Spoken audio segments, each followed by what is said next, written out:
This is Extreme Off-Road Racing in the 2005 ABSA Off-Road Championship Series.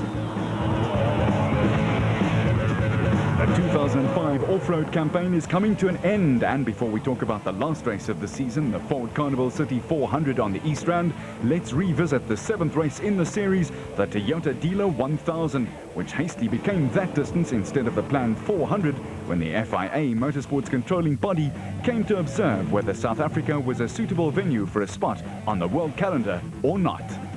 Thorough planning and even better racing, coupled with fine weather, produced an event that prompted the FIA fact-finding mission to give South Africa the thumbs up for a debut date on the World Cross-Country Circuit in 2006.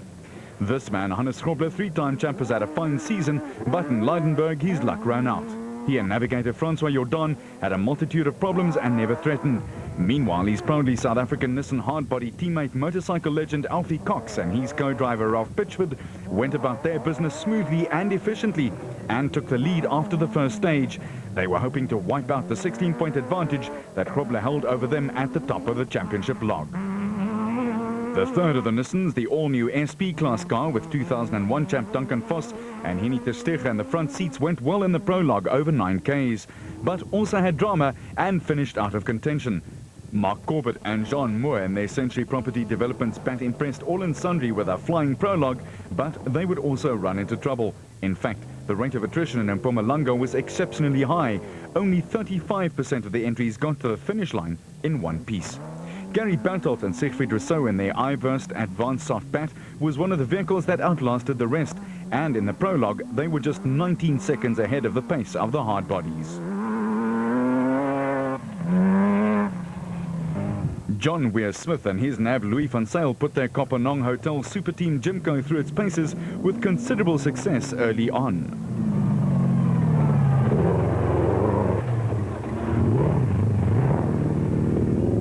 But the surprise package of the Dealer 1000 was without doubt the Clint Gibson-Marcel Trethroy combination. Their Gibson plant hire orange and white liveried bat proved to be a thorn in the side of the big-name, big-money teams, and they picked up some big scalps along the way. The Walks, Robert and Gareth in their Super Pave Chenoweth were not only super steady, but also super quick, and in the special vehicle category and overall, they were providing a stern challenge. As displayed during this spectacular look and leap from the second iBurst bat with Bevan Bertelt and Nick Molela in it, these lads were taking no prisoners and going well early on, but they too would suffer the ignominy of not finishing. In Class D, the big old Ford of Manfred Schroeder and Alec Harris, with its 4-litre engine humming along merrily, put the other works teams to the sword, and with controlled aggression, the tall driver got through to a glittering runners-up spot. As for Corbett and Moore, their drama started on leg 2 when the road became just a little too narrow for them and the speed that they were travelling at. For the Castrol Toyota team, there was good news with Gavin Cronje and co-driver Robin Houghton batting along at considerable pace. Their speed took them to 3rd place after leg 1. However, the same could not be said for Mark Cronje and Chris Birkin in the other Castrol Toyota Hilux. They took a serious tumble on the opening day.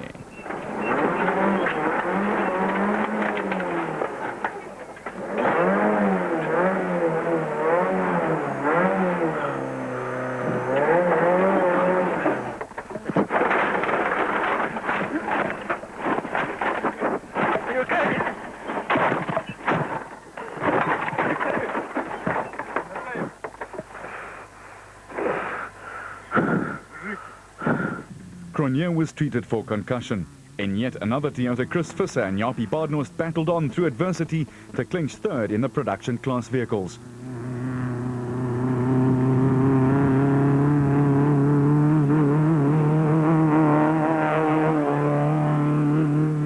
While Paolo Piazzamuso and Oki Furi piloted their Castrol Toyotas to some top 10 placings early on before disaster struck for them too. Henry Zermatten and Bodo Schwegler held the world record for consecutive finishes at 20, and they added one more to that total with a fine finish, which meant a win in Class D and 4th place in the production car category. Only one championship out of the 7 has already been done and dusted this year. In Class B, it was Evan Hutchison and Vincent Horn in the motorized bat who beat former champions Marcus Taylor and Mark de Chalane for the title. They've been solid all year long and deservedly wrapped up the national title with one race to go. In Class D, Arnold Duplessis and Johan Knox and their Nissan 3.3 also could not reach the finish after the grueling 1,000 Ks, but will want to go one better in Brakpan.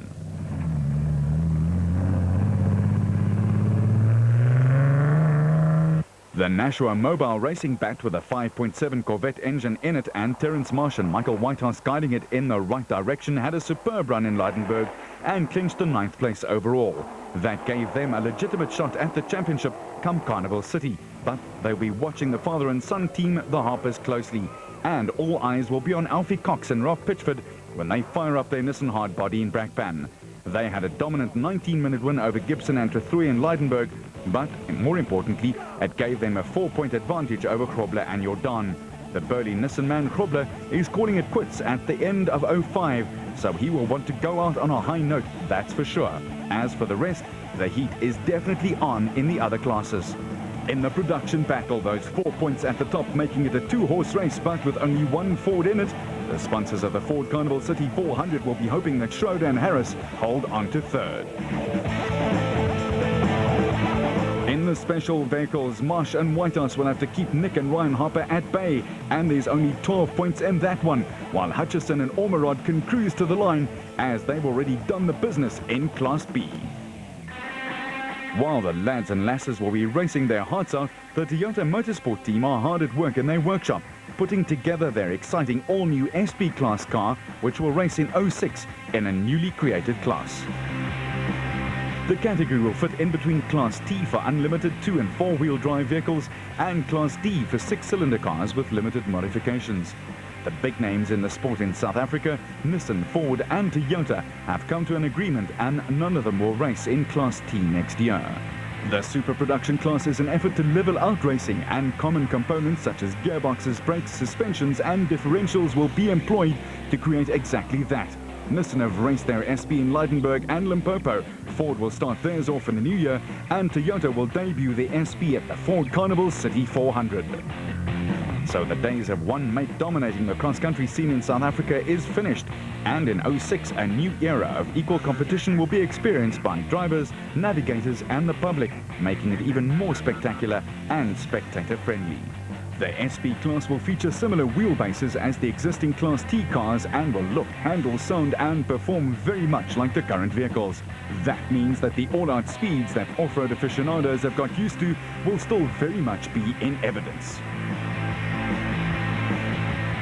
Go! And from all new to just a year ago and the 2004 edition of the Ford Carnival City 400, it was a dry time of the year on the East Rand, but not for Ford or Nissan. Hot, dusty and fast sections through veld and mountains meant an exciting end to the cross-country circuit of 2004.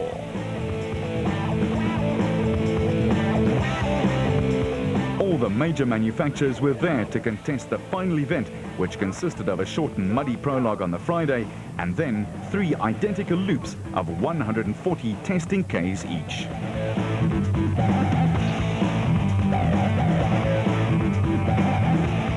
In the 6K prologue, Nissan were very aware of their 7-race winning streak, but even though reigning champ Hannes Grobler and Richard Leek went at it with flying bravado, they could not quite pull off an 8th consecutive victory for the Japanese motor manufacturer.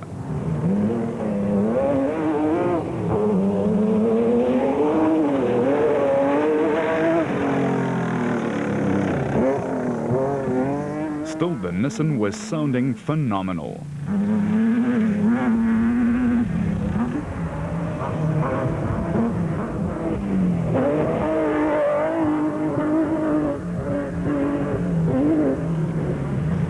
Janelle de Villiers and Francois Jordan in their proudly South African Nissan hardbody were a slender 2 points ahead of teammates and reigning champ Grobler and Leek.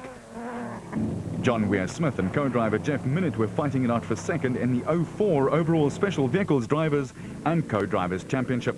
And in the prologue around the gambling resort, they certainly did not hold back anything. At the front of the bunch, Atang Mahanene and his navigator Bucks Carolyn wrapped up the overall and Class A championship when they powered their total Jimco to a 15-minute win over arch rivals Mark Corbett and Jean Moore. Neil Woolridge and Kenny Schultheimer were third and had to hope for all sorts of evils to befall the Nissans before they would get a look in on the championship hunt. But de Villiers wasn't about to let that happen without a doggone good old fight. The crowds on the East End were treated to some awesome driving, but at the end of the wet gravel road prologue stage, it was difficult to tell who was who in the muddy zoo. Terence Marsh and his nav Michael Whitehouse and their Nashua mobile racing car flew along in the prologue but also ran into trouble. Former champ Klaas Stegener pointed out the finer details of the Sportie's daughters. De Villiers had to retire with clutch problems shortly after the start of the second lap, which put paid to his championship challenge.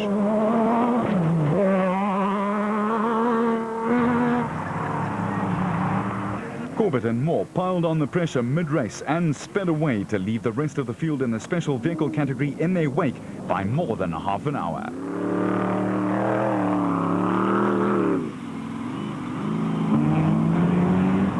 Gavin Cronje and Robin Houghton pushed their Castrol Toyota to the limit and finished 15th in the production vehicle class.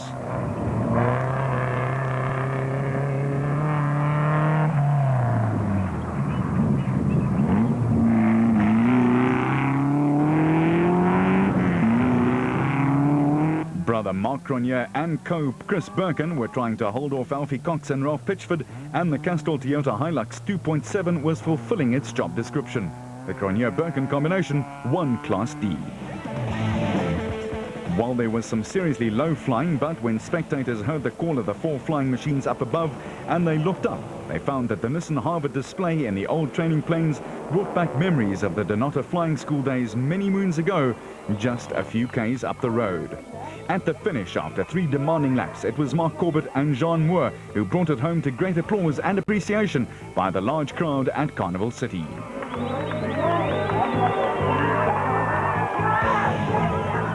The Class T Ford Ranger of Woolridge and Schultheimer was dominant and finished in 5 hours and 36 minutes, a 25-minute margin over the overseas visitors Sandor Kez and Peter Cegletti, who will again line up in Brakpan in the Ford Carnival City 400 this year. Well, there are no less than 6 categories up.